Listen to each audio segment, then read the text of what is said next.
안녕하세요. 영화 콘텐츠 제작 크루 온더플로어가 제작하는 영화 팟캐스트 방송 펀치 드렁크 무비의 이번 회차 녹음 진행을 맡게 된 쿠맘입니다. 저희가 이번에 준비한 코너인 명작 투파보기 시간에는 저희 팟캐스트 방송에서 굉장히 많이 다루어 보았던 감독이죠. 폴 토마스 앤더슨 감독의 2002년작 영화 펀치 드렁크 러브입니다.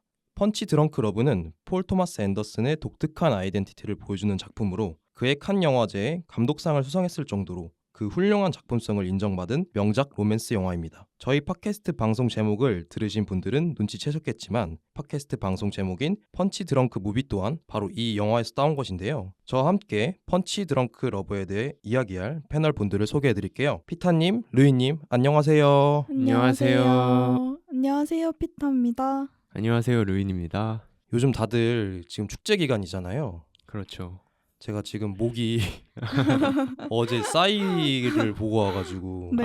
뛰어 막 할 때 소리 지르고 그래가지고 음, 목 상태가 왔다 갔다 하고 있는데 아, 다른 분들은 축제 하고 있나요? 아니요, 저희 학교는 예정이 없습니다. 아이고. 네. 열심히 공부해야죠, 뭐. 저희 학교는 다음 주 수목 이렇게 진행돼가지고 기대하고 있습니다. 그럼 재밌겠다. 거기서 누가 오죠? 이번에는? 그 에스파랑 와. 싸이 그렇게 온다고 하더라고요. 그래서 목소리 조심하세요. 잘 즐겨보도록 하겠습니다. 자, 이렇게 간단한 근황과 함께 인사도 했으니까 본격적으로 영화에 대해 이야기해 보도록 하겠습니다. 자, 이제 1부 시작해 보겠습니다. 늘 그래왔듯이 1부에서는 펀치 드렁크 러브의 세부적인 줄거리를 짚고 넘어가면서 각 줄거리에 해당하는 각본, 연출, 음악, 미술 등과 관련된 영화의 내부적 부분들에 대해 깊이 이야기해보는 시간을 가지겠습니다. 본격적으로 영화에 대해 이야기해보기 전에 다들 이 영화를 언제 보셨는지 그리고 영화를 보면서 어떤 감상을 느꼈는지 궁금해지는데요. 저는 이걸 처음 봤을 때는 조금 이해가 안 됐어요. 뭔 이런 영화가 다 있지. 그래서 감독을 찾아봤거든요. 그때는 그 폴 토마스 앤더슨 감독에 대한 그렇게 큰 정보가 없어가지고 찾아보니까 봤던 영화도 있고 안 봤던 영화가 있는데 그 색채가 다 다르더라고요. 그렇죠. 예. 그래서 이 감독은 뭐지? 이 영화는 뭐지? 계속 생각했던 것 같아요. 이해가 안 되는 건 어떤 부분에서였어요? 그 주인공의 감정선도 아. 그때 당시엔 이해가 잘 안 됐고 그리고 막 그 난잡한 사운드가 있잖아요. 네. 근데 이게 영화 중에서 장르 중에서도 연애나 로맨스 장르에 어울리는 건가? 거기서 막 혼란스러웠던 것 같아요. 한창 이 영화를 봤을 때는. 맞아요. 진짜 장르적인 어떤 컨벤션이 경계가 없는 그런 영화인 것 같아요. 고급 단어네요. 컨벤션. 컨벤션. 제가 요즘 좀 영화 공부를 많이 하고 있기 때문에. 진짜요? 그런 의미에서 제가 좀 얘기해 보자면 저는 고3 시절 이 영화를 봤는데 기숙사에서 이불 뒤집어 쓰고 몰래 봤거든요. 막 기득대면서 봤는데 그때도 약간 뭔가 새롭고 약간 뭐 아스트랄한 그런 이 세상에 없는 영화를 본 것 같은 느낌? 근데 그때는 이걸 어떻게 설명해야 될지 맞아요. 제 언어로 좀 그 역량이 좀 부족했던 것 같아서 지금은 조금 더 잘 설명할 수 있지 않을까? 그런 생각이 들었어요. 그래서 이번에 다시 보니까 정말 새로운 것들을 많이 발견할 수 있었다. 네. 그럼 피타님 어땠어요? 피타 네. 이름부터 이제 네. 폴 토마스 앤더슨. 애정이. 이렇게 폴 토마스 앤더슨 감독 영화 할 때마다 참 닉네임을 잘 지었다라는 생각이 드는데요. 저는 이거를 중학교 3학년? 고1 때쯤에 봤어요. 네, 그때 한창 폴 토마스 앤더슨 작품을 찾아볼 때였는데 아마 이게 제일 처음 본 폴 토마스 앤더슨의 사랑 영화였던 것 같아요. 사실 저는 처음에 보자마자 그냥 너무 좋아가지고 그냥 미쳤다. 너무 좋다. 너무 귀엽고 사랑스러운 영화였고 제가 한때 이거에 엄청 빠져서 그 영화 중간에 나오는 He Needs Me라는 노래가 있잖아요. 노래 있죠, 그것도 되게 많이 듣고 유튜브 클립 영상도 막 계속 반복해서 보고 그랬었어요. 그러다가 이제 다른 영화들 막 보다가 이번에 이제 방송 준비하면서 다시 봤는데 다시 봐도 그냥 너무 좋다. 역시 폴 토마스 앤더슨의 장기는 사랑 영화가 아닌가 약간 이런 생각을 했습니다. 근데 중3 때 봤으면 이런 걸 취향을 공유할 사람이 있었나요? 저는 고3 때 봤어도 없었거든요. 이런 얘기. 저도 이거 중3 때 봤거든요. 진짜요? 다들 중3이 뭐가 있나 봐요. 3이라는 숫자에 뭐가 있나 봐요. 제가 3년 다들. 늦게 온 것 같습니다. 저는 뭐 혼자 보면서 키득키득 됐죠. 저도 뭐. 키득키득 됐어요, 근데? 네, 저는 막 뿌시잖아요. 네네. 그거 보면서 뭐지? 막 이랬던 거여가지고 근데 지금 다시 봤거든요. 네네. 저도. 근데 중3 때 봤을 때는 이해가 안 봤는데 제가 그 군대 시절에서 봤던 호러 영화 중에 카메라를 멈추면 안 돼요. 네. 근데 뭔가 그 호러물과 비슷한 그런 물과 비슷한 로맨스. 그러니까 그게 또 호러랑 코미디랑 섞여 그쵸, 있잖아요. 예. 근데 이것도 그 코미디라고 할 수도 없고 블랙 코미디라 해야 되나? 연애랑 새로운 장르가 합쳐진 아예 그쵸, 새로운 장르의 로맨스 영화인 것 같아서 다시 봤을 땐 엄청 좋았거든요. 저도 애정 섞인 눈빛으로 봐서 그런지 그거에 대해서 생각 못했는데 그렇게 보니까 노래도 그렇고 약간 장르가 섞인 듯한 느낌도 분명히 있는 것 그쵸, 같네요. 예. 네. 네, 이렇게 패널분들의 간략한 영화 평을 한번 들어봤는데 이제 본격적으로 영화의 세부적인 줄거리를 따라가며 영화 내부적 요소들에 대해 하나하나 이야기해보는 시간을 가질 텐데요. 우선 펀치 드렁크 러브의 초반부 줄거리 한번 들어볼까요? 네, 영화 펀치 드렁크 러브는 갑작스럽게 주인공 베리의 사무실 앞에서 교통사고가 나고 그의 앞에 낡은 풍금, 오르간이 놓여지며 시작됩니다.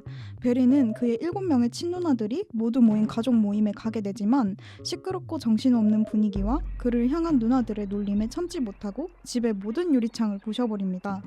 베리는 본인의 정신적인 어려움을 호소하게 되고 그는 폰섹스 회사에 전화를 걸어 위안을 얻고자 하지만 오히려 그에게 금전을 요구하며 협박을 하게 됩니다. 한편 베리의 동생은 자신의 친구인 레나를 베리에게 소개시켜주고자 하지만 베리는 이를 거절하게 됩니다.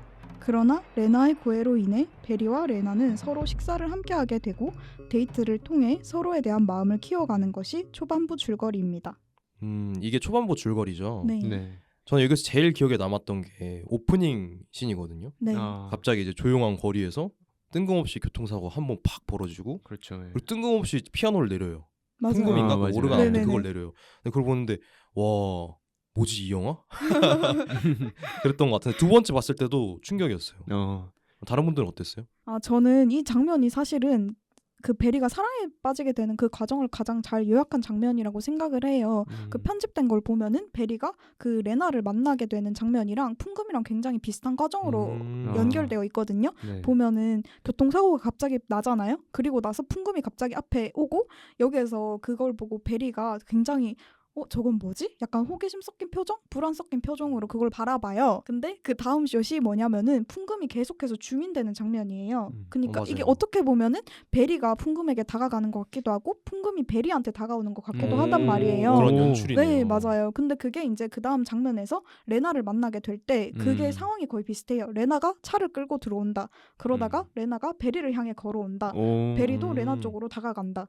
이게 사실상 풍금이라는 걸 자체를 레나의 존재에 비유하고 있는 굉장히 상징적인 연출이죠. 단순히 이게 의미적으로 사랑이 교통사고처럼 찾아온다라는 것에 그치지 않고 연출도 그렇게 돼서 시각적으로 되게 잘 보여주고 있는 장면이라고 생각을 해요.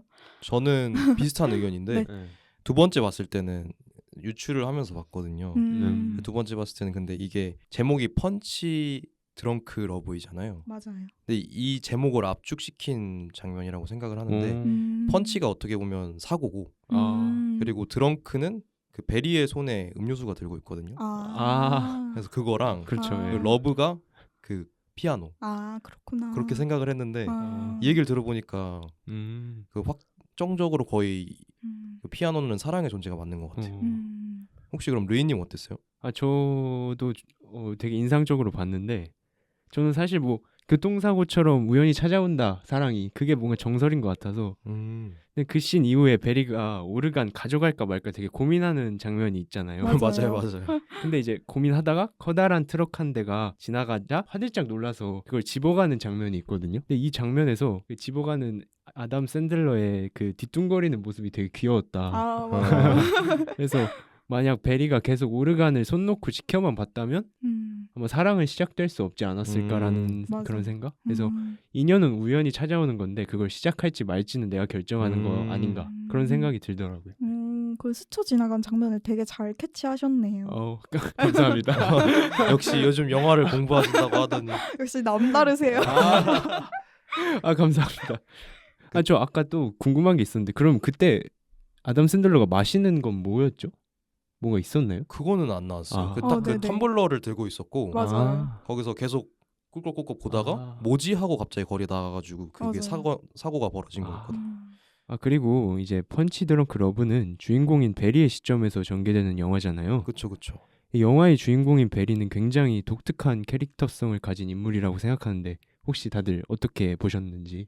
저는 베리라는 인물이 되게 방어적인 인물이라고 아, 생각을 맞아요. 했어요. 네, 왜냐하면 그쵸, 네. 일단은 베리라는 사람이 굉장히 그 일곱 누나로부터 굉장히 과할 정도로 많은 사랑을 받잖아요. 사실 사랑인가? 사랑보다는 좀 폭력적이죠. 그렇게 이렇게 네. 몰아세우고 붙이고 듣기 싫은 이야기를 계속 하는 거는, 그러니까 그러다 보니까 그 베리는 항상 그 자기로부터 쏟아지는 외부의 공격들에 항상 이렇게 방어 태세를 취하고 있는 거예요. 보면은 베리가 능동적으로 뭔가를 말하거나 하는 장면이 초반부에는 많이 없어요. 항상 뭐에 대한 응답, 진짜 갈 거야, 알겠어, 이런 걸로 수동적인 계속 말할 시간은 안 이어지잖아요. 주던데. 네, 진짜. 사실 숨 쉴 틈도 거의 안 주죠. 맞아. 그래가지고 네. 그런 베리라는 인물의 그런 캐릭터성이 아담 샌들러의 연기를 통해서 이따가 말할 거지만 굉장히 잘 구현됐다는 생각이 들어요. 네.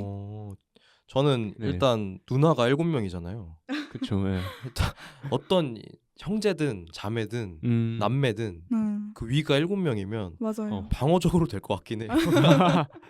뭐 하나 행동하면은 막 7명이서 달려드는 거잖아요. 맞아요. 그쵸. 너 지금 뭐해? 이게 사방에서 달려오는 건데 맞아요. 와 이거는 진짜 이렇게 될 만하다 이런 생각도 들었고, 또 제가 PTA 영화를 그렇게 많이 본 편은 아닌데 마스터랑 팬텀 스레드는 봤거든요. 네. 뭔가 공통적으로 나온 게 주인공이 아기 같은 그런 느낌이 들거든요. 팬텀 스레드에서는 그 어머니의 존재를 좀 집착을 하고, 그리고 그 보호받는 그런 거에 대해서 사랑을 느끼는, 거기서 느꼈다고 생각을 하고, 마스터 같은 경우에는 애초에 그 주인공 자체가 네.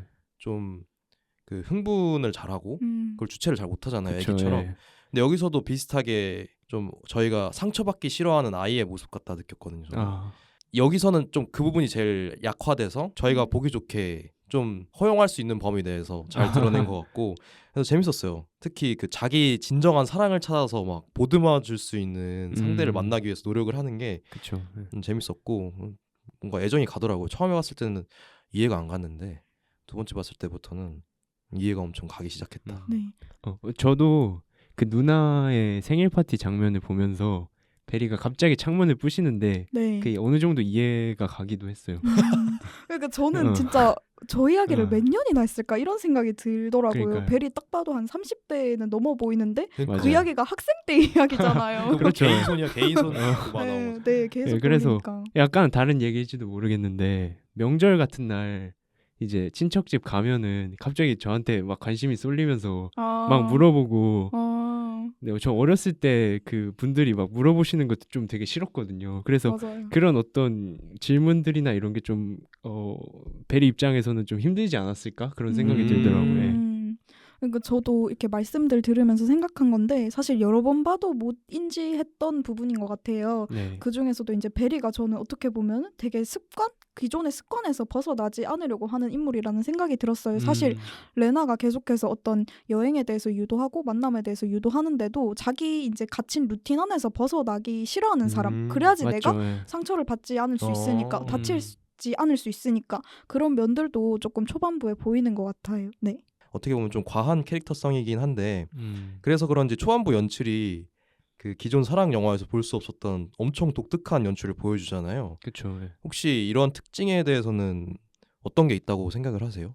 저는 그 첫 번째로 일단 베리의 고독감을 연출하는 방식에 대해서 한번 얘기해보고 싶어요. 사실 이런 사랑 영화에서 이런 굳이 광각을 써야 하나? 굉장히 화면비가 넓잖아요. 네, 화면비가 되게 넓어요. 근데 그렇게 잡은 이유가 사실 베리가 얼마나 고독하고 외로운 존재인지 보여주기 위해서 그런 연출을 썼다고 생각을 하거든요. 사실 초반부에 보면은 그 사무실이 그렇게 넓은데 여기 구석에 혼자 왜 따로 이렇게 있어요. 탁자에 앉아있는 그 맞아요. 장면. 탁자에 앉아있고, 그리고 항상 그 베리가 오르간 앞에서 이렇게 서서 보는 장면을 볼 때도 굉장히 그 넓은 도로에 혼자 정말 작아 보이잖아요. 그 인물이 중심인데도 중심 캐릭터인데도 불구하고.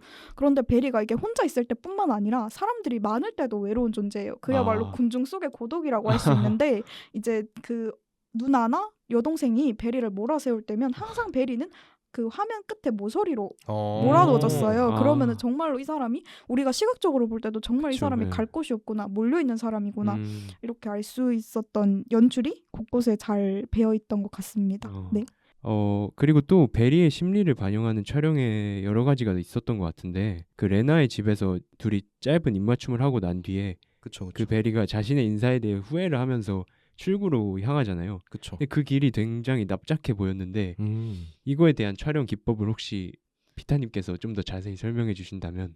이거는 이제 저도 추측한 건데요. 네네. 제 생각에 이거는 그 이후의 장면이랑 좀 비교해서 같이 봐야 될 것 같아요. 네. 이제 베리가 되게 자기가 자책을 하고 그 출구 표시가 이어져 있는 복도 바깥으로 나간 다음에 1층에 내려왔는데 그 1층에 있는 네. 아주머니께서 이렇게 말하잖아요. 당신이 베리예요? 근데 그 전화를 받으면 레나가 나 그때 당신한테 진짜 키스하고 싶었어요 라고 근데 그 얘기하니까 부분 진짜 좋았어. 맞아요. 레나가 참 그래가지고 그 이제 베리가 급한 마음으로 진짜요? 하면서 막 달려가는데 그때 출구 나가는 길은 사실 그 복도만 지나가면 끝인데 레나한테 다시 향하는 길은 엄청 길게 묘사가 되어 있어요. 맞아요. 네. 계단으로 갔다가 근데 잘못된 복도로 가고 그러다가 이제 아파트 복도를 막 헤매는데 그게 굉장히 거리감이나 원근감이 강화돼서 찍혀 있어요. 그러니까 이게 베리가 자기가 내려올 때는 정말 떠나기 싫으니까 그 공간감을 압축시켜서 보여주고 그리고 레나한테 향하는 길은 너무너무 길게 느껴지는 거예요. 빨리 보고 싶은데 네. 레나를 빨리 보고 싶은데 그럴 수 없으니까 그렇죠, 네, 그런 거를 어떤 이어지는 장면으로 되게 잘 표현해놨다고 생각하고 아까 촬영 기법을 여쭤보셨잖아요. 네, 네. 그래서 제 추측으로는 아닐 수도 있습니다. 네. 일단은 그 납작해 보이는 그 장면은 제 생각에는 망원으로 찍지 않았나 싶고 망원 렌즈. 네 그리고 이제 후반부에 그 네. 복도 장면은 광각으로 어떻게 찍어서 망원에서 광각으로. 네 원근감을 좀 가장시키지 않았나 오. 생각합니다. 네. 좀 멋져 보이네요. 감사합니다. 카메라 전문가 역시. 저는 이거 봤을 네. 때 제일 독특했던 건 일단 사운드였거든요. 사운드 연출이 맞아요. 일단 로맨스 장르에서 듣기 힘든 그런 연출이었고 그래서 그런지 모르겠지만 좀 정신 사나운 느낌도 받았는데 그 사이사이에 이 PTA가 의도한지는 모르겠는데 렌즈 번짐이 좀 나와요. 맞아요. 근데 인물과 인물 간의 무지개처럼 그 렌즈 번짐 선이 이렇게 맞아요. 네. 중간에 가로지르는 그런 네. 느낌. 또 그 베리 혼자 있을 때는 파란색 줄도 나오고 그러거든요. 맞아요. 네. 근데 이게 의도한 거면 이 사람은 천재다. 음. 혹시 피타님 어떻게 생각하세요? 제 생각엔 100% 의도한 겁니다. 와 역시 천재. 그러니까 역시 PTA는 천재인 것 같아요. 그게 그렇죠. 렌즈 플레어라고 네, 그렇게 부르는 걸로 부르더라고요. 알고 예. 있는데 그게 사실상 처음에 이제 레나하고 그리고 그 베리가 만날 때 그 첫 만남에서도 그 플레어가 맞아요. 지는데 네. 파란 색깔, 분홍 색깔 이렇게 져요. 맞아요. 오. 그러니까 어떻게 보면 색이 빛이랑 되게 긴밀한 연관을 맺고 있잖아요. 그쵸, 예. 그 빛을 이용해서 그들의 색을 이렇게 화면 위에 일렁거리게 한다는 게 되게 예쁜 연출 중에 하나인 것 같아요. 네. 그리고 대단하네요. 예. 맞아요. 그리고 또 제가 로맨스 영화라는 걸 계속 강조를 하는데 네. 이 영화에 맞는 연출법이 많잖아요. 그렇죠. 근데 여기서 보지 못했던 것 중에 하나가 음. 대칭 연출이었다고 생각을 하거든요. 아. 근데 꼭 베리가 나올 때는 베리가 항상 정가운데 있거나 네. 어떤 물질이 항상 정가운데 있고 그걸 대칭을 강조하는데 네. 그 과정이 어떻게 보면은 불안함과 고독을 상징한다고 생각을 하거든요. 음. 그런 연출을 하는데 그래서 그 부분도 상당히 좋았고 이것도 뭐 고독을 연출시키는 그런 거지 않았을까 생각이 듭니다. 그 부분은 생각 못 해봤는데 되게 재밌네요. 여러 번 봐도 대칭이 눈에 안 들어 안 들어오던데. 그 푸딩 살 때 푸딩 살 때도 있었고 뭐 여러 가지 많았는데 또 기억이 안 나네요. 그 푸딩 살 때 그 멀리서 약간 빨간 드레스를 입은 여성이 이렇게 맞아요. 지나가는 그것도 그 있어요. 장면이 있었잖아요. 그래서 그게 레나가 아닌가? 약간 이런 생각이 드는데 그걸 확실히 보여주지는 또 않더라고요. 그 장면에서. 맞아요. 네. 역시 천재네요. 저 약간 덧붙이고 싶은 말이 있는데 아까 사운드 말씀해 주셨잖아요. 네. 저도 이제 사운드가 굉장히 인상 깊은 연출 중에 하나기도 하고 폴 토마스 앤더슨 영화에서 아마도 가장 계속해서 지속적으로 사운드가 사용되는 영화가 아닐까 해요.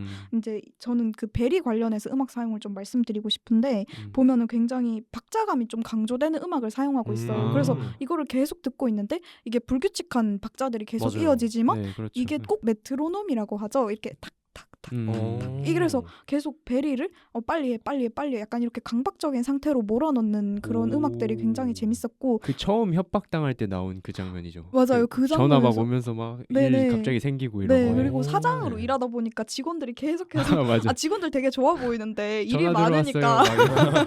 막 그런 장면이 있잖아요. 그렇죠. 예. 그렇게 이제 현실의 사운드 있잖아요. 전화 소리, 뭐 벨소리 아니면 문을 갑자기 확 여는 소리 그런 현실의 사운드랑 이게 영화 음악을 충돌시켜가지고 그런 감정 상태를 표현한다는 게 굉장히 좋았죠. 와 네. 결국엔 대단하다. 칭찬. 좋다입니다. 네. 예, 이렇게 지금까지 저희 초반부 스토리를 얘기해 봤는데 이제 본격적으로 중요한 스토리가 진행되는 펀치 드렁크 러브의 중반부 부분을 이야기해보도록 합시다. 이어서 영화 중반부 줄거리에 대해서 루이님이 얘기해 주실 수 있을까요? 네. 베리는 레나와의 데이트 이후 폰섹스 회사가 고용한 사람들에게 폭행을 당하며 돈을 뜯기게 되고 베리는 가까스로 그들에게 도망치게 됩니다. 한편 베리는 레나가 출장을 떠난 하와이로 가기 위해 비행기 마일리지 이벤트 행사를 하는 중인 푸딩들을 모두 사지만 당장 비행기 마일리지를 줄 수 없다는 푸딩 회사의 연락을 받고 좌절하게 됩니다. 그러나 결국 본인의 돈을 털어가며 베리는 하와이에 도착하게 되고 그곳에서 레나와 만나 로맨틱한 시간을 보내며 서로에 대한 감정을 키워나가는 것이 중반부 줄거리입니다. 네, 중반부 줄거리까지 잘 들어봤는데요. 영화 중반부부터 본격적으로 베리와 레나 사이의 관계가 깊어지게 되고 베리 또한 본래의 성격을 버리고 성장해 나가는 모습을 보여주기도 해요. 이런 둘 사이의 관계 변화를 보여주는 어떤 상징 같은 것을 발견하신 분이 있을까요? 아마 베리의 넥타이 색깔이 그걸 가장 잘 보여주는 상징이 아니었을까 생각이 들고요. 네.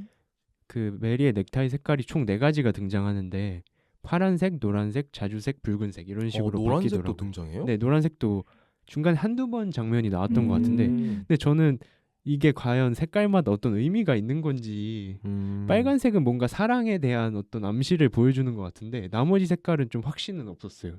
혹시 아시는 분 계신가요?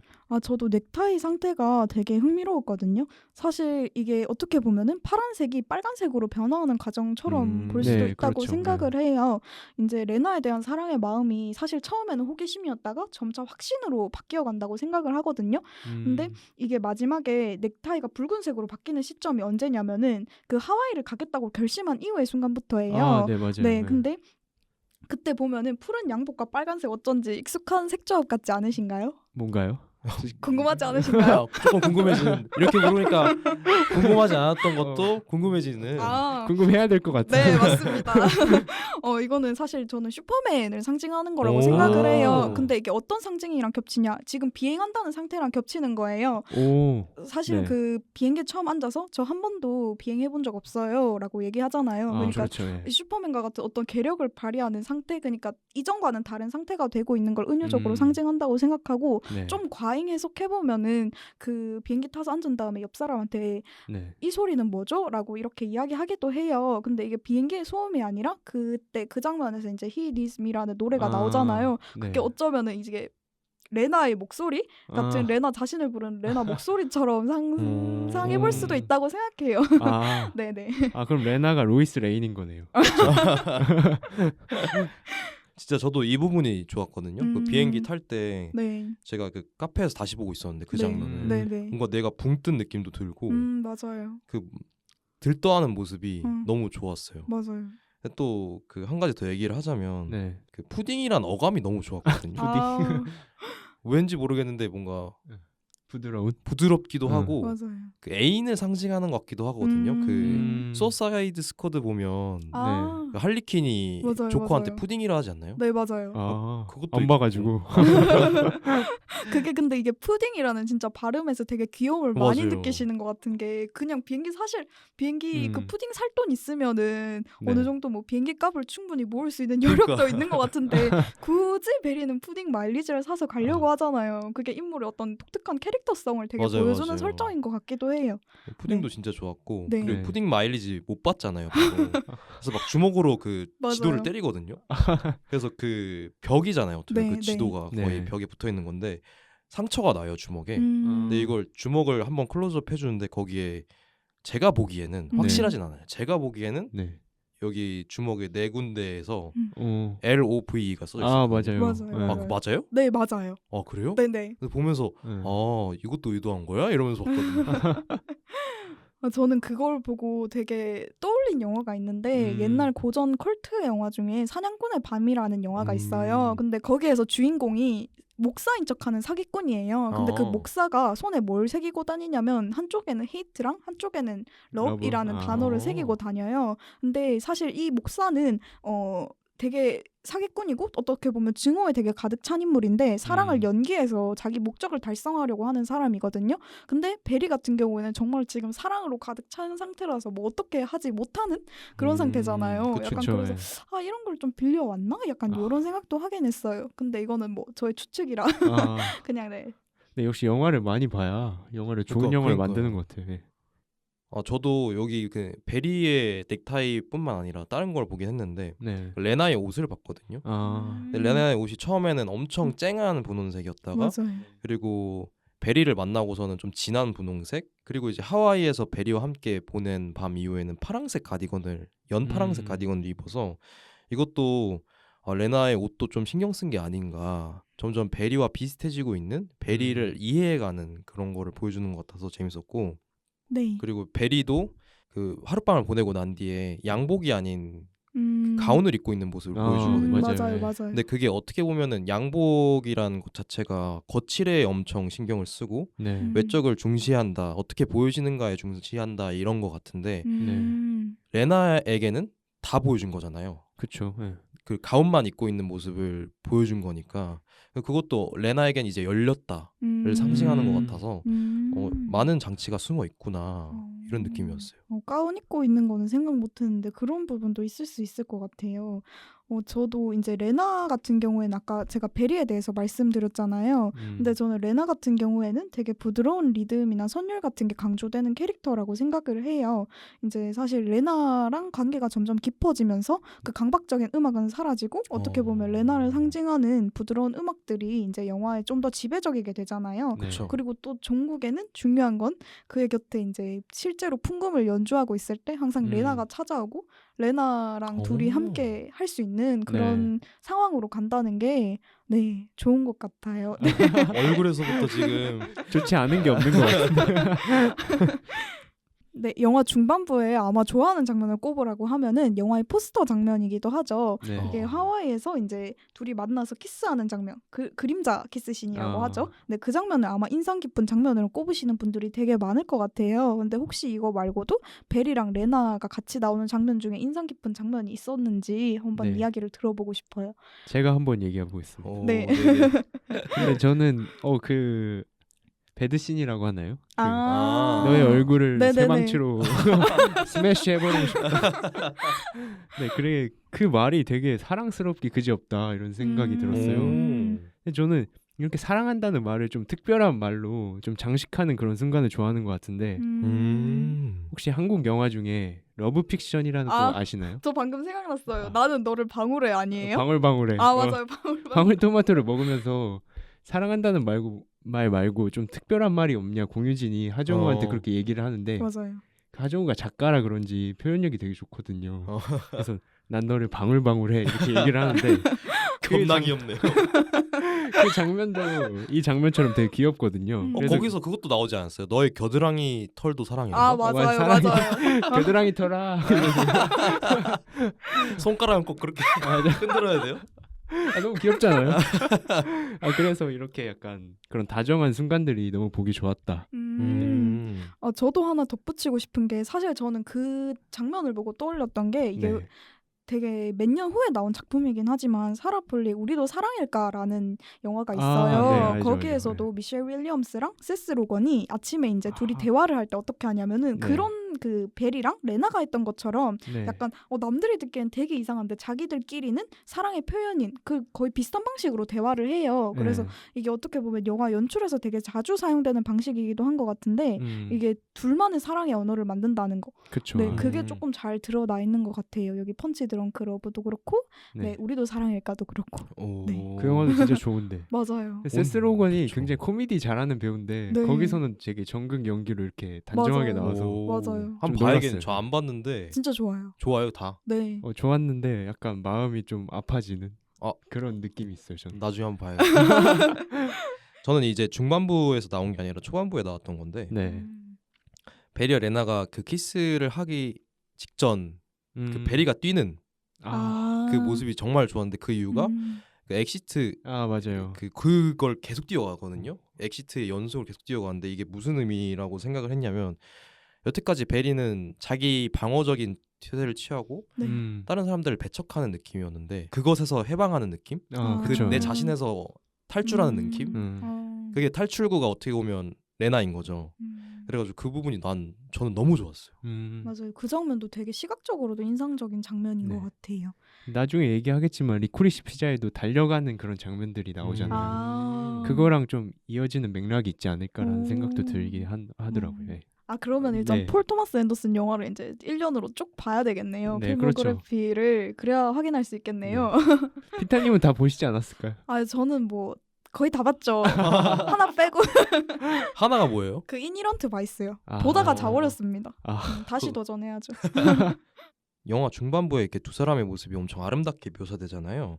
초반부와는 좀 다른 스타일로 장면이 연출됐는데 중반부에 해당하는 부분에서 인상 깊었던 연출 방식이 다들 있었나요? 저는 이제 사뭇 다른 분위기의 장면을 이야기하고 싶은데 네. 베리가 이제 도망치는 장면이 있잖아요. 아, 그 고용된 아, 그 사실 좀 동네 양아치 같아 그쵸, 보이죠. 전문적인 약간 그런 네, 사람들이라기보다는 네. 동네 양아치들이 와서 베리가 정말로 극도의 공포에 시달리면서 도망치는 장면인데 네. 이제 그 부감숏으로 촬영을 해서 이 베리가 갇혀 있는 감각을 완전히 극대화시키고 있어요. 네. 그리고 완전히 이때 벨이라는 인물이 동물적으로 조금 연기를 아, 하고 있다는 생각이 들었거든요. 이제 약간 그 헥헥대면서 연기를 하잖아요. 네, 그러니까 맞죠. 정말로 이게 맞아요. 내 신체 약간 공중공중 뛰는 것도 그렇고 약간 헥헥거리는 것도 그렇고 좀 그런 공포의 감각을 굉장히 동물적으로 잘 묘사한 장면이기도 하고 그 시각적으로도 베리가 포위된 느낌을 잘 보여주고 있는 장면이지 않을까 해서 네. 생각. 저도 그 장면 되게 인상적이었는데 그 베리가 골목길에서 도망치는 장면이 이렇게 카메라가 수평으로 이동하면서 이렇게 찍잖아요. 맞아요. 근데 울타리를 넘기 위해서 이렇게 점프를 하는데 맞아요. 왜 안 넘어졌을까? 전 그게 되게 궁금했거든요. 맞아요. 그것도 살짝 그 슈퍼맨인 건가 진짜? 피타님이 말하신 그 슈퍼맨인 것도 있을 것 같고 어. 짐승적인 거 음. 그것도 아. 한 게 포함된 것 같아요. 음. 전 여기서 제일 좋았던 건 그림자 먼저 아. 한번 보여주고 아 맞아요. 달려가는 걸 보여주는데 어. 와 이것도 이런 연출도 가능하구나. 저는 그 공중전화 그때 불 탁 아. 켜지는 거 되게 음. 귀여웠거든요. 맞아요. 그거 너무 사랑스러운 연출 중에 하나인 것 같아요. 네 그리고 레나와 베리가 또 손을 맞잡을 때 음. 그 아이리스 인으로 인 맞나요? 맞아요, 네, 맞아요. 그걸로 이렇게 딱 클로즈업해서 보여주는데 그 장면도 진짜 로맨틱한 뭐 맞아요. 고전 영화 라라랜드도 생각나고 네. 라라랜드에도 이랬구나. 네. 자 이제 펀치 드렁크 러브의 중반부에 대해서는 충분히 많은 이야기를 나눈 것 같으니까 저희 마지막 결말부에 대해서 다뤄보도록 하겠습니다. 영화 결말부 줄거리에 대해서 한번 들어볼까요? 네. 다시 본래 살던 곳으로 돌아온 레나와 베리는 다시 폰섹스 회사가 고용한 깡패들에게 습격을 받게 되고 베리는 예전과 같이 도망치지 않고 깡패들을 모두 무찌릅니다. 이후 베리는 그 회사에 전화를 걸어 회사의 사장인 매트리스맨과 신랄한 설전을 벌이게 되고 나중에는 그가 있는 곳까지 찾아가서 다시는 자신의 레나를 건드리지 말라고 경고합니다. 베리는 다시 레나에게로 돌아와 그녀에게 사랑을 진심으로 고백하며 함께 떠날 것을 제안하고 레나가 승낙의 표시로 풍금을 연주하는 베리를 안아주며 영화는 끝이 납니다. 아, 네. 네. 이 후반부에서 정말 많은 일들이 벌어지잖아요. 그렇죠. 맞아요. 갑자기 스펙터클하게 타다다닥 하는데 네. 베리가 기존에 보여줬던 모습과 다르게 좀 성장한 모습을 많이 볼 수 있잖아요. 그렇죠. 맞아요. 네. 다른 분들은 성장을 했는지 그리고 또 음. 어떤 부분에 성장을 한 것 같은지 한번 말씀해 주실 수 있으실까요? 네. 저는 무엇보다도 베리는 진실의 과정으로 좀 나아간다고 생각을 했어요. 이제 베리가 진실하지 못한 이유는 주변의 압박으로부터 자신을 숨기고 방어해 왔기 때문이라는 생각이 드는데 아까도 말했듯이 그는 남을 공격할 줄 모르는 인물이었잖아요. 그런데 레나는 처음에 그가 마음에 들었다고 차도 일부러 놓고 온 것이라고 진심으로 이제 고백을 해요.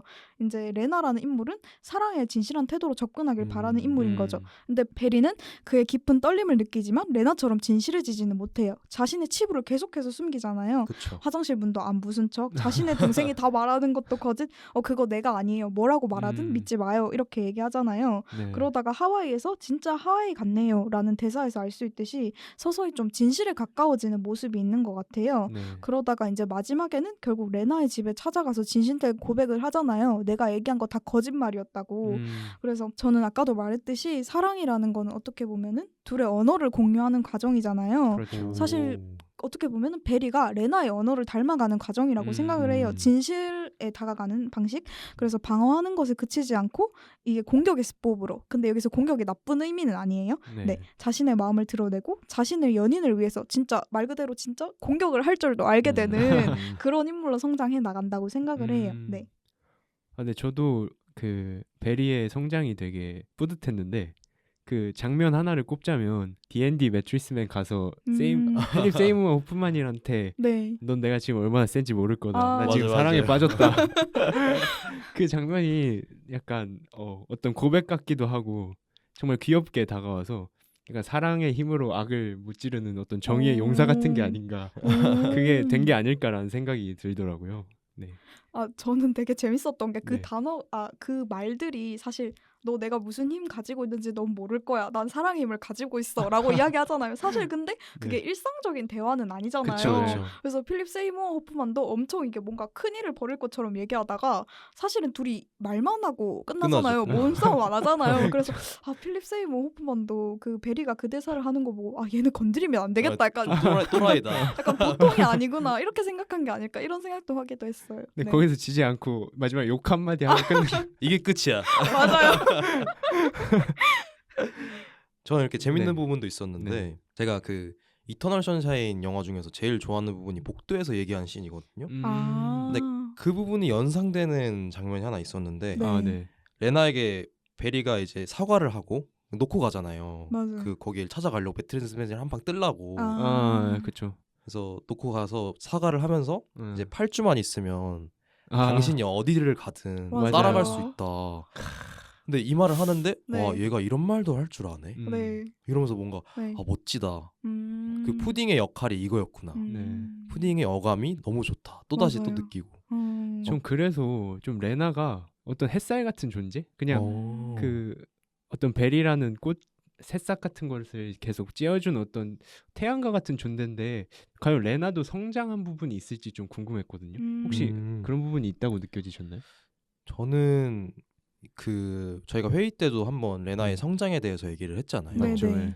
근데 보면서 레나가 과연 성장한 부분은 무엇이었을까 생각을 해봤을 때 달라진 점 하나는 찾았는데 네. 어떻게 보면은 베리가 초반부터 조금 떨어서 사회성이 부족하다고 느끼긴 했지만 그래서 그런지 남들이 보면 좀 무례할 수 있는 포인트들이 많았거든요. 그리고 마지막도 그 레나를 두고 혼자 가는 부분도 네. 어떻게 보면 잘못을 하는 거잖아요. 근데 이제 레나가 항상 다가가고 항상 베리를 이해했었는데 이번에는 잘못된 건 잘못된 거라고 말하는 부분이 네. 어떻게 보면은 정상적인 사랑의 과정? 그거를 가는 게 아닌가. 그래서 이 부분도 둘이 같이 성장한다는 점이 이게 아닐까. 굳이 따지자 보면 이런 느낌이었어요. 맞아요. 말씀해주신 것처럼 그 굳이 따지자면이라는 표현을 사용하셨잖아요. 네. 저도 사실 이게 베리의 시점 위주로 진행되다 보니까 레나의 성장은 비교적 조금 잘 안 드러난다고 그쵸, 생각하는 그쵸. 측면이 네. 있어요. 근데 분명히 저도 레나도 베리와 함께 분명히 변화된 측면이 있다고 생각하는 게 네. 그 아까 하와이에서 여행을 끝나고 비행기 가는 공항에서 네. 그 하늘색 옷을 입고 있잖아요. 사실 그거는 베리만의 색이었지 레나의 색이 아니었거든요. 맞아요. 어쨌든 간에 베리랑 마음을 나눠 가지면서 자기가 다른 색을 가질 수 있게 되는 거 그것도 저는 되게 큰 의미라고 생각을 해서 네. 레나도 잘 드러나지는 않지만 어느 네. 정도 변화된 부분이 있지 않은가라고 저는 생각해 봤습니다. 네. 전 그래서 레나도 좀 궁금했던 게 결혼한 경력이 있다고 얘기가 맞아요. 나오잖아요. 맞아요. 그래서 과연 이전의 결혼 생활이 어떻게 마무리됐을지 좀 짐작하기 어렵지만 뭔가 상처 같은 게 있지 않았을까라고 생각이 들기도 하고 근데 아쉽지만 그 상처로 인해 베리의 어떤 순수함을 알아본 게 아닌가 그런 생각도 들고 네. 그 되게 재밌는 그 해석이네요. 해석인 것 같아요. 한 번도 그냥 생각을 못 해봤는데. 망상입니다. 되게 설득력 있는 것 네. 같아요. 저도 이거 갑자기 얘기가 나와서 생각이 난 건데 초중반부에는 베리한테 계속 레나 혼자 질문하거든요. 근데 갑자기 이제 하와이 맞아요. 그 공중전화 씬에서는 네. 베리가 폭탄 질문하잖아요. 맞아요. 거의 어디 계속 출신이에요? 어디 출신이에요? 막 이러면서 그렇죠. 언제 사귀었냐? 맞아요. 언제 헤어졌냐? 막 이런 맞아요. 식으로 물어잖아요. 그거 보면서 얘가 마음을 정했구나. 맞아요. 진짜 그게 거의 질문 폭격이죠. 질문 폭격. 이제 이 영화의 가장 중요한 장치가 네. 풍금이잖아요. 오르간. 맞죠. 그게 하나의 상징으로 계속 등장을 하는데 과연 이 의미는 무엇일까요? 저도 풍금이 정말 사랑스러운 상징이라고 생각을 해요. 처음에 사실 풍금은 레나의 마음처럼 보이거든요. 처음에는 둘 다 풍금을 피아노로 오인해요. 그러다가 이제 그의 직원이 피아노는 이거 절대 아니에요. 이렇게 말해요. 그리고 사장님이 이거 왜 가져왔어요? 이러니까 그 베리는 몰라. 이렇게 답해요. 그래서 사실 이때 레나도 그렇고 베리도 그렇고 둘이 사랑보다는 좀 호기심에 가까운 것 같아요. 베리도 이제 아무래도 그 베리가 한 번도 사랑을 해본 적 없는 것 같죠, 사실. 그래서 그 끌림의 네. 감정도 잘 못 인식하는 것 같아요. 그리고 첫 저녁 데이트에서 돌아가는 길에 레나가 풍금에 대해서 묻는데 이때 베리를 상징하는 푸른빛으로 화면이 가득해요. 그리고 이제 레나는 피아노가 아니라 오르간으로 정정해 묻죠. 그리고 길에서 훔친 건지 물어요. 제가 이게 뜻하지 않게 약간 그 대사를 약간 연기를 한번 해주세요. 두근데. 피타 극장. 피타 극장이에요. 네. 그래서 당신 거예요? 라고 베리가 물어요. 훔친 거냐고 물으니까 그러자 레나가 아니요. 당신 거죠. 연주 배워요? 그러니까 베리가 아직 콘서트 열 정도는 아니에요. 이렇게 대답해요. 이제 데이트 후에 풍금이 이제 레나의 마음이라면 레나는 호기심의 단계를 넘어서 이제 사랑의 감정을 느끼는 단계로 진입했다고 생각해요. 근데 베리는 그 마음을 받아들이는 단계, 초입에 와 있는 것 같아요. 그러니까 아직 콘서트 열 정도는 아니지만 내가 이거를 막 시작하고 있어요의 단계. 그리고 결말에는 그가 이제 풍금을 두 손으로 연주하죠. 이제 둘 다 안전하게 사랑의 단계에 봉착한 거라고 생각을 해요. 사실 저는 이 영화 보면서 네. 아니 이 영화가 아니라 이 영화도 맞고요. 네. 이 장면 보면서 진짜 책상 두드리면서 아 뭐야 이러면서 약간 깔깔거리면서 혼자 웃었거든요. 그러니까 진짜 너무 사랑스럽게 둘이 대화하는 것 같은 거예요. 사실 이런 로맨스 멜로 영화에서 느끼는 거지만 역시 남연애하는 게 보는 거 제일 재밌다. 약간 되게 즐겁게 봤던 장면 중 하나였습니다. 그 장면에서 레나가 은근하게 유도하는 게 좀 느껴져서 괜히 고수가 더 아니구나 그런 생각이 들었어요. 연애 경력이 그래도 있구나. 네. 저도 이거에 관한 좀 글을 읽었는데 풍금이 어떤 베리의 죄의식 같은 거 그런 걸 상징하는 얘기라고도 하더라고요. 네. 그래서 그 아까 얘기해 주셨던 대답을 회피하거나 얼버무리는 장면들 그리고 네.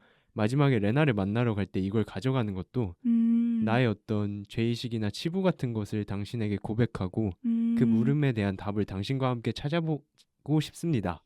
그렇게 선언하는 거라 이렇게 해석을 한 어떤 글을 읽었는데 되게 설득력이 있다 이런 생각이 들었어요. 되게 좋은 해석인 것 네. 같아요.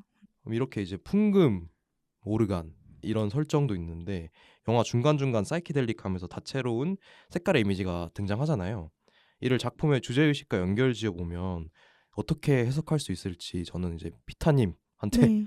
여쭤보고 싶습니다. 네. 저는 영화가 보여주는 게 사실 사랑이 사람을 어떻게 변화시키는지 보여주는 거라고 생각을 해요. 각자가 가지고 있는 색깔이 있잖아요. 근데 그 색깔이 만나면서 변하기도 하고 섞이기도 하고 그런 과정들이라고 생각을 해요. 네. 그 오프닝부터 그렇지만 색과 색들이 서로를 마주하면서 조금씩 변하는데요. 이때도 푸른색, 붉은색이 지배적이고 중반쯤 그의 돈을 뜯으려는 회사 매트리스맨과 대척점에 설 때는 다소 탁한 빛으로 물들어요. 네. 어쨌든 혼란의 상태지만 베리가 모든 사건을 종결시키고자 매트리스맨의 매장에 갔을 때 붉은색, 파란색이 선명한 경계가 지어진 채 이제 등장하게 돼요. 네.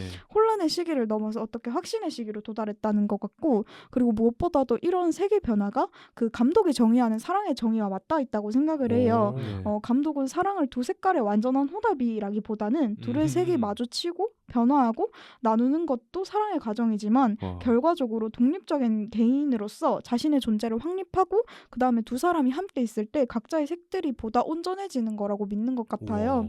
그래서 이런 중간중간에 등장하는 어떤 색의 변화나 이런 것들이 굉장히 사랑의 정의와 주제의식을 되게 잘 내포하고 있다고 생각을 합니다. 이 정도면 완벽하게 정리해서 할 말이 없습니다. 네. 폴 토마스 앤더슨 교수님 아니신가요? 뿌듯하네요. PTA 학 박사. 네, 이렇게 지금까지 많은 매니아층을 거느린 폴 토마스 앤더슨 감독의 로맨스 영화 펀치 드렁크 러브의 내부적인 요소들에 대한 여러 이야기를 나누어 보았는데요. 다음 2부에서는 감독의 전작 그리고 관련 영화 추천과 함께 외부적인 요소들에 대한 이야기를 나눠보도록 하겠습니다. 2부로 넘어가기 전에 영화에서 베리가 하와이에 있는 레나를 만나러 가는 장면에 삽입된 곡이죠. He Needs Me를 짧게 듣고 오겠습니다. And all at once I knew it once, I knew he needed me.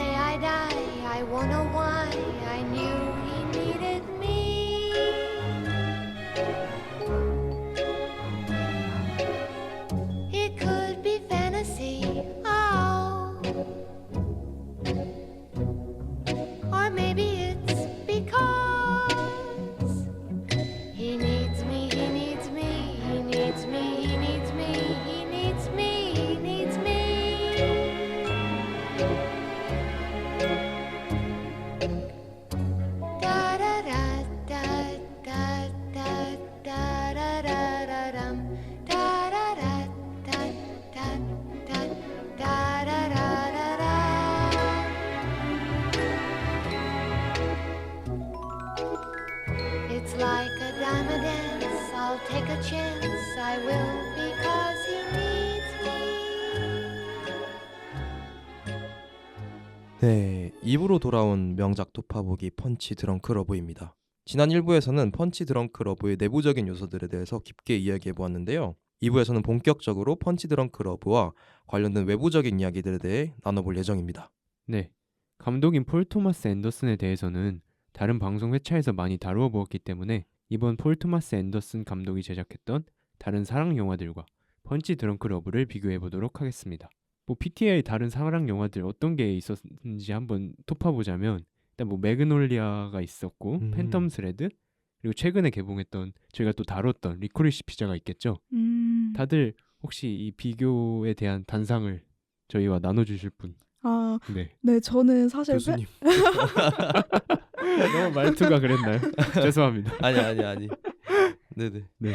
저는 사실 폴 토마스 앤더슨이 만드는 사랑 영화를 되게 좋아해요. 네. 그 중에서도 이제 제일 좋아하는 걸 꼽으면 저는 팬텀 스레드라고 생각하는데 사실 그 펀치 드렁크 러브랑 팬텀 스레드의 유사점을 찾아봤을 때 남자 주인공이 여자 주인공한테 약간 첫눈에 반하게 되는 지점이 있다고 생각을 해요.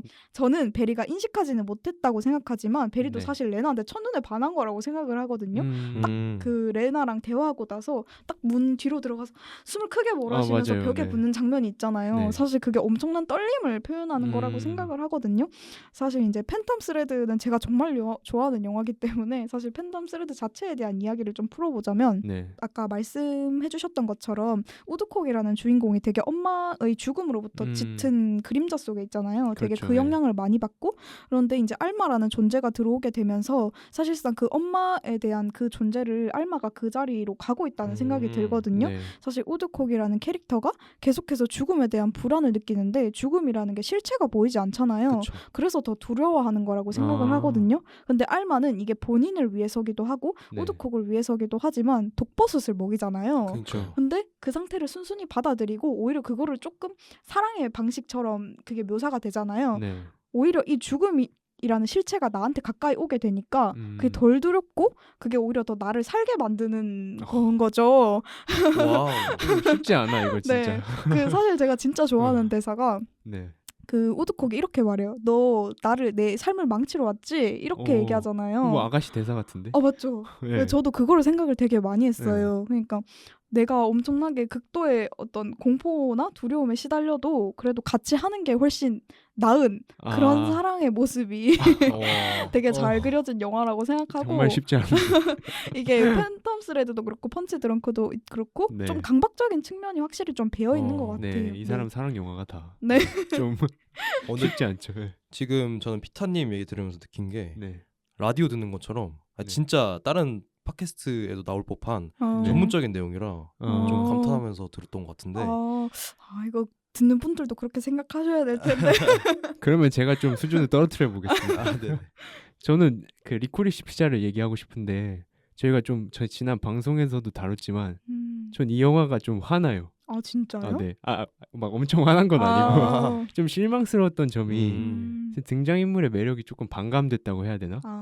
이 친구들이 어리다는 걸 감안하더라도 너무 가짜로 이렇게 나쁜 척하고 위약적으로 행동한다? 그런 식의 생각을 들었던 게 뻔히 상처 주는 말을 하잖아요. 나 아니었으면 너 아직도 사진이나 찍고 있었을 거야 하고 다른 사람과 막 손잡고 키스를 한다든지 대체 왜 그러는지 모르겠는데 서로의 마음을 알면서도 막 모른 척하고 흔들리며 방황하는 그런 모습이 뭐 젊으니까 이해가 된다면서도 좀 매력적으로 느껴지기는 좀 어렵지 않았나? 그래서 펀치 드렁크 러브가 좀 사랑의 어떤 안 좋은 부분도 상당히 압축해서 보여주긴 해서 더 매력적으로 느낀 점이 있었지만 그래도 베리는 리코리시 피자의 주인공들과 비교해 봤을 때 상당히 올곧은 캐릭터가 아닌가. 그에 비하면 좀 입체적이다. 네. 근데 그래서 좀 더 베리가 더 매력적으로 다가왔던 것 같아요. 그래서 리코리시 피자는 조금 실망스러웠다. 네. 저희 리코리시 피자 방송도 올라와 있으니까 네. 한번 들어보시면 될 것 같고 네. 제가 안 들어가게 다행이죠. 저는 여기 언급된 영화 중에서 본 영화가 팬텀 스레드밖에 없거든요. 네네. 근데 아까 그 피타님이 말씀하셨던 것처럼 저는 이제 공통점을 찾아봤는데 아까 초반부에 일부에서 말했던 것처럼 네. 이 두 남자 주인공 다 좀 의존하는 게 보이고 그리고 좀 소년적인 면모가 있다. 근데 또 차이점은 펀치 드렁크 러브에서는 레나의 존재가 좀 어른처럼 포용하잖아요. 네. 근데 이거 팬텀 스레드에서는 둘 다 애기 같거든요. 서로 기싸움하고 막 맞아요. 개판 나고 그런 차이점이 있어가지고 아 이런 변주를 주면서 네. 로맨스 영화를 또 탄생시키는구나. 근데 저는 팬텀 스레드 보면 살짝 네네. 무서웠거든요. 아 그런 점이 있는 것 같아요, 확실히. 근데 그거를 엄청 로맨틱하게 보셨다는 그 그걸 보면서 와 근데 또 저렇게 잘 해석하니까 또 해석을 들으니까 설득이 되는 것 같기도 하고 이게 로맨틱한 건가? 그 막 돋보서 들어간 걸 막 맛있게 먹잖아요. 막 일부러 네. 보란 듯이. 저 진짜 그 장면에서 약간 너무 좋아가지고 약간 머리 부여잡고 싶었어요. 극장에서. 그냥 뭐라고 해야 되지? 이게 로맨틱이라는 단어로 정의될진 잘 모르겠는데 어쨌든 그들만의 그런 소통 방식이 저는 되게 인상 깊었던 작품. 저 이상한 사람 아니에요. 일견 이해가 되긴 해요. 저도. 네네. 자 이제 PTA 감독의 사랑 영화를 한번 저희가 알아봤잖아요. 네. 이제는 좀 배우 얘기도 해봐야 될 것 같은데 그렇죠. 펀치 드렁크 러브에 등장한 배우들의 연기는 어땠고 그리고 또 펀치 드렁크 러브 이외에 출연한 영화들에서 배우들이 보였던 연기는 어떤 차이가 있었는지 한번 알아보면 좋을 것 같아요. 네. 저는 개인적으로 여기서 가장 많이 봤던 배우는 당연히 필립 세이머 호프먼이었거든요. 네. 여기서는 저는 그 이분을 처음 봤던 게 미션 임파서블 3였어요. 맞아요. 그래서 악당으로 나오는데 엄청 포스가 와 좀 무서울 만한 좀 질릴 정도로 악한 그런 느낌이어가지고 연기 진짜 잘하신다 이런 느낌이었거든요. 다른 분들은 어땠어요? 저는 사실 정반대의 느낌을 가지고 있어서 되게 흥미로운 것 같아요. 저는 그 필립 세이머 호프만을 어떻게 처음 알게 됐냐면은 PTA 영화 리노의 도박사나 부기 나이트로 처음 알게 되었거든요. 근데 매그놀리아에서도 등장하는데 거기에서 병든 얼 패트리지라는 조금 나이가 많으신 이제 노년의 할아버지를 돌보는 간병인으로 등장을 해요. 네. 근데 저는 그 과정에서 이 사람이 간병인으로서 직업 의식도 있고 진짜 사람으로서 슬픔을 같이 느껴준다는 느낌을 되게 강하게 받았거든요.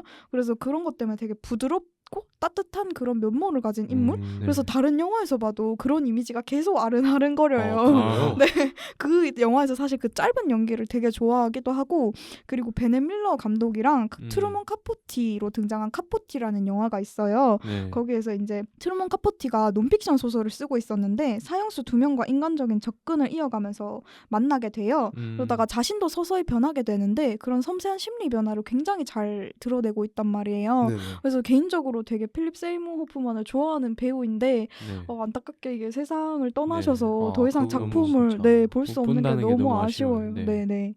혹시 아담 샌들러도 되게 이제 말하지 않고 넘어갈 수 없을 것 같은데 혹시 르윈님은 아담 샌들러 어떻게 보셨어요? 아담 샌들러 이 영화에서 너무 사랑스럽게 봤고 네. 원조 박세로이 컷 같이 그렇게 머리를 그렇게 하고 나오잖아요. 너무 귀여웠다. 와 박세로이가 상상되진 않았는데 그거. 근데 약간 그런 약간 단정한 느낌의 똑 떨어지는 그런 맞아요. 짧은 머리가 귀여웠다. 밤톨머리. 네. 그래서 저는 이 아담 샌들러 뭐 첫 키스만 50번째 같은 그런 귀여운 영화들도 좋아하지만 언컷 잼스라고 그 영화를 되게 전극 연기인데 그거는 정말 잘하는구나 이런 연기도 맞아요. 싶었던 게 이 언컷 잼스는 굉장히 끝까지 가는 그런 종류의 영화거든요. 어떤 의미에서 끝까지 가는 거죠? 이게 그 어떤 사람의 극한까지 몰아가지고 이게 상황 자체가 그렇게 설정이 돼 있어요. 영화에 되게 유명한 연예인들도 많이 나오거든요. 위켄드라든지 맞아요. 케빈 가넷 이런 유명인들. 네. 근데 제가 NBA를 되게 좋아하거든요. 근데 이 케빈 가넷이라는 선수가 정말 다재다능한 선수인데 네네. 약간 영화 감독으로 따지면 리들리 스콧 같은 오. 되게 다재다능한. 근데 약간 새가슴이라는 그런 운명이 붙었어요. 근데 그걸 오팔이라는 소재로 이렇게 잘 엮어서 영화로 진짜 잘 풀어내지 않았나? 그리고 최근에 넷플릭스 오리지널 허슬이라는 작품이 예고편이 공개가 됐는데 거기서도 NBA 스카우터 역할을 맡은 것 같더라고요. 그래서 함께 보시면 이 언컷 잼스, 허슬 둘 다 보셔도 나쁘지 않을 것 같다. 아담 샌들러 특집을 언제 한번 해야겠네요. 그렇죠. 저는 그거 봤거든요. 클릭. 그래서 저는 그 이미지 그 이미지가 여기선 좀 비슷한 거잖아요. 네. 조금 맞죠. 클릭에선 조금 더 과장되게 코믹한 아. 느낌이었는데 네. 그거 보면서 아 이런 연기를 좀 잘하는 배우인가? 음. 딱 그 정도였던 것 같아요. 혹시 에밀리 왓슨도 빠놓을 수가 없을 것 같은데 네네. 어떠셨나요? 아 사실 저는 그 에밀리 왓슨의 그 맑은 눈을 되게 좋아하거든요. 아, 진짜 눈이 그쵸. 너무 맞아, 예쁘세요. 그 저가 저번에 라이카 스튜디오에서 네네. 유령 신부를 했었는데 아 그때 그거 들었어요. 네 그게 목소리 연기. 네, 맞아요. 목소리 연기를 했는데 그 네. 캐릭터랑 닮게 맞아요. 디자인을 했거든요. 그래서 오. 거기서도 눈이 되게 맑아요. 맑은 눈. 진심이 담긴 밝아요네요. 그리고 저는 네. 일단 레나의 캐릭터성이 되게 진실한 고백을 하고 자기 기분이나 마음을 표시하는데 되게 당당히 표시하는 네. 그런 캐릭터잖아요. 그래서 인물한테서 느껴지는 사랑스러움이랑 그 캐릭터에서 느껴지는 사랑스러움이 너무 잘 어울렸다고 생각을 하고요. 네. 제가 에밀리 왓슨 배우가 출연하는 다른 영화 본 게 크리스찬 베일 주연의 이퀄리브리엄이거든요. 발음이 조금 어렵네. 발음이 어려워. 네, 발음이 어렵네요. 이제 그곳은 감정을 느끼면 안 되는데 맞아요. 크리스찬 베일이 에밀리 왓슨과 마주한 이후로 이제 새롭게 감정을 느끼게 돼요. 사실 영화 자체에서 네. 그 캐릭터 사용은 사실 좀 아쉽지만 그것에서 참 맑은 눈을 하고 있는 이제 다른 세상에서 갑자기 뚝 튀어나온 듯한 신비로운 느낌이 되게 좋은 배우인 것 같습니다. 네. 네네. 그 체르노빌이라는 HBO에서 만든 드라마도 네. 거기서도 과학자의 역할로 나오는데 거기서 맞아요. 나와요? 네. 어떤 진실을 처음으로 알게 돼서 그런 진실을 그 대중에게 공개하려는 그런 과학자의 어떤 뜨거운 연기 그런 것도 되게 좋았거든요. 네. 그래서 정말 좋은 배우구나라는 네, 생각이 들었습니다. 네, 연기도 되게 잘하시는 것 같아요. 정말 저 체르노빌에서도 되게 네네. 직업의식, 사명감 같은 아, 걸 네, 가지고 그쵸, 연기하시는 게 되게 좋더라고요. 네네. 마지막으로 이제 코너 속의 코너 느낌으로 펀치 드렁크 러브와 같이 기존의 다른 사랑 영화들과는 다르게 파격적이거나 그만의 독특한 개성을 가진 관련 영화들에 대해 각자 추천해보는 시간을 가지도록 할 텐데요. 네. 네. 저는 이 코너 속의 코너를 생각을 했을 때 바로 떠오른 게 그 쉐이프 오브 워터였거든요. 아. 특별하죠. 네. 네. 근데 이게 줄거리가 1960년대 미국이 배경인 영화인데 네. 그 미 항공우주연구센터의 실험실에서 일하는 언어장애를 가진 여성이 있는데 그분이 이제 청소하셔요. 아, 근데 청소를 그쵸. 하시다가 수조에 갇힌 그 네. 비늘로 뒤덮인 괴생명체와 아. 호감을 갖게 되고 사랑을 빠지게 되는 네. 그런 영화인데 저는 좋았던 게 네. 일단 제목의 의미도 좋았고 맞아요. 제목에서 오는 영화를 다 봤을 때 제목에서 오는 영감과 네. 여운 그리고 그것도 좋았고 영화가 담은 내용 뭐 이방인에 대한 사랑과 네. 이방인끼리의 사랑 네. 그게 너무 좋았어가지고 좀 색다르게 사랑을 연출하지 않았나. 그쵸. 네. 맞아요. 비 오는 날에 쉐이프 오브 워터 OST 들으면 진짜 좋아요. 오. 뭔가 축축 뭔가 젖어드는 느낌이 들 것 어. 같아서. 네. 네. 근데 저도 그 사랑의 모양이 있다면 그건 약간 정해져 있지 않을 맞아요. 거다. 약간 그런 음. 메시지가 너무 와닿아가지고 네. 정말 좋아하는 작품 중에 하나고. 그럼 혹시 르인님은 네네. 사랑을 다르게 표현한 영화가 어떤 게 있었나요? 아 저는 또 특별하게 느껴졌던 작품 이거 하면서 좀 떠올랐던 게 영화 그녀. 아. 네. 맞아요. 많이들 다들 좋아하시는 작품이라 네. 뭐 간략하게 줄거리를 얘기해 보자면 그 테오도르가 대필 작가로 일하고 있는 맞아, 사람인데 네. 타인에게 감동을 주는 그런 일을 하는데 정작 자기는 그 별거 상태에 있어가지고 되게 상처를 많이 받는 그런 상황에 있죠. 그런 테오도르에게 좀 스스로 생각하고 느끼는 그런 인공지능이 그 등장하는데 그 사만다라고 불리는 맞아요. 인공지능이거든요. 스칼렛 요한슨이 목소리 연기를 맞아요. 하는데 너무 매력적이죠.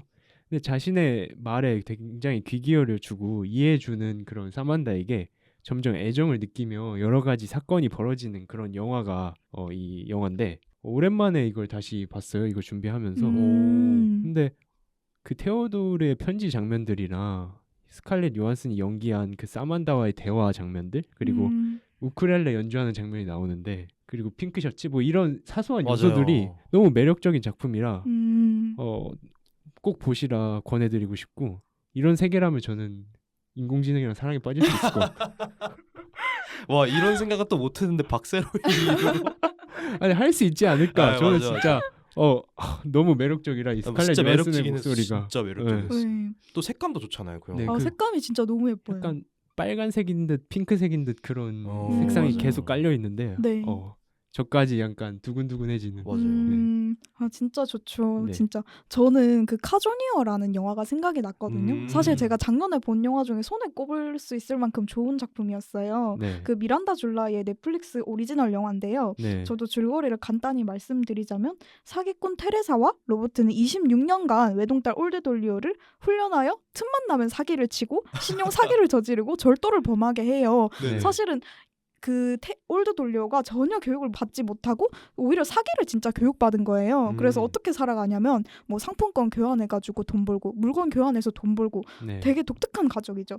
그래서 절박한 마음으로 근데 이제 더 이상 돈이 없으니까 절박한 마음으로 성급하게 이제 강도 행각을 벌이다가 비행기에서 낯선 인물 그러니까 진아라는 인물을 깨워서 가족에 합류시켜서 사기를 같이 벌이게 돼요. 근데 올드 돌리오가 진짜 평생 그 부모로부터 네. 딸이라는 소리를 들은 적도 없고 스킨십을 한 적도 없는데 그 진아가 연기하는 그 인물한테는 너무 스윗하트 이러면서 있잖아요. 따뜻한 말도 잘해주고 막 애정 표현도 막 하고 이러는 거예요. 네. 그래서 아 이게 내가 알던 세계가 진짜가 아니구나 뭔가 잘못됐구나를 서서히 깨닫기 시작하죠. 그리고 진아도 처음엔 즐겁게 같이 사기를 치다가 아 이 가족 뭔가 이상하다. 그러니까 네. 부모들이 진짜 심상치 않다는 걸 깨닫게 되는 거죠. 그러다가 이제 올드 돌리오랑 진아랑 같이 이제 그 집에서 탈출을 해서 이제 진아가 올드 돌리오가 몰랐던 것들을 하나씩 가르쳐 주게 돼요. 그러면서 올드 돌리오가 정말 사소한 행복을 깨달아가고 이제 스킨십에 굉장히 극도의 공포를 느끼고 못하던 인물이 나중에 진아랑 안고 키스를 한단 말이에요. 근데 그 마지막 장면이 되게 일상적인 배경에서 연출되는데 네. 그 두 사람만 외따로 떨어져 있는 모습이 되게 아름다워요. 네, 그래서 저는 개인적으로 또 굉장히 독특하기도 해요. 그래서 꼭 추천드리고 싶은 영화고 언제 시간 되시면 한번 꼭 보시길 바랍니다. 네. 처음 들어본 영화였는데 네. 되게 흥미로워서 꼭 봐야겠네요. 네, 되게 재밌어요. 넷플릭스에 공개됐다는 사실은 알고 있었는데 들어보니까 네. 네네. 한번 봐야겠네요. 이것도. 네, 한번 보세요. 자, 지금까지 영화 펀치 드렁크 러브에 대한 내부적인 이야기들과 외부적인 이야기들까지 모두 나눠보았는데요. 이제 최종적으로 이 영화의 별점을 각자 매겨보도록 하겠습니다. 항상 그래왔듯이 저희가 이 영화의 별점이 5점 이하면 펀치, 그리고 이 영화의 별점이 6점 이상이면 드렁크로 구분해서 이야기를 해볼 텐데요. 그럼 지금까지 나눈 이야기들을 종합해서 펀치 드렁크에 대한 본인의 최종 단평과 함께 각자 영화의 별점을 매겨보도록 하겠습니다. 저부터 할게요. 네. 네. 일단은 8점으로 알딸딸하게 취했습니다. 좋네요. 네. 사실 처음 봤을 때는 네. 펀치 직전이었거든요. 그 정도로? 좀 애매했어요. 네네. 근데 지금은 좀 취할 만한 내가 그 예술의 경지에 어느 정도 올랐다. 그전 아무것도 몰랐다면 네.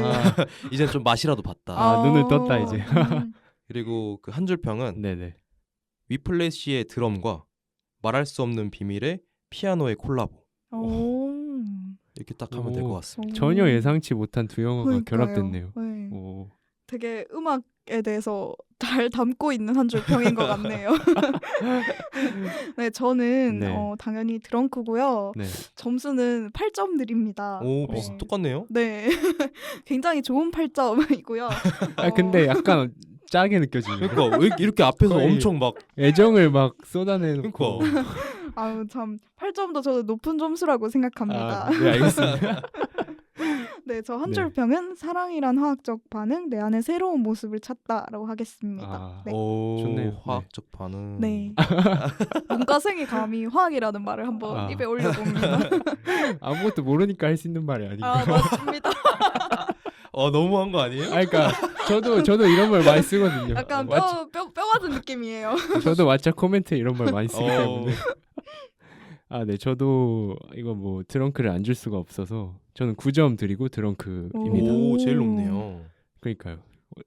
공교롭게 그렇게 됐는데 저는 진짜 너무 좋아하는 그 로맨스 영화고 이제 한 줄 평을 하자면 넌 내가 지금 얼마나 취했는지 모를 거다. 난 지금 펀치 드렁크를 봤다로 하겠습니다.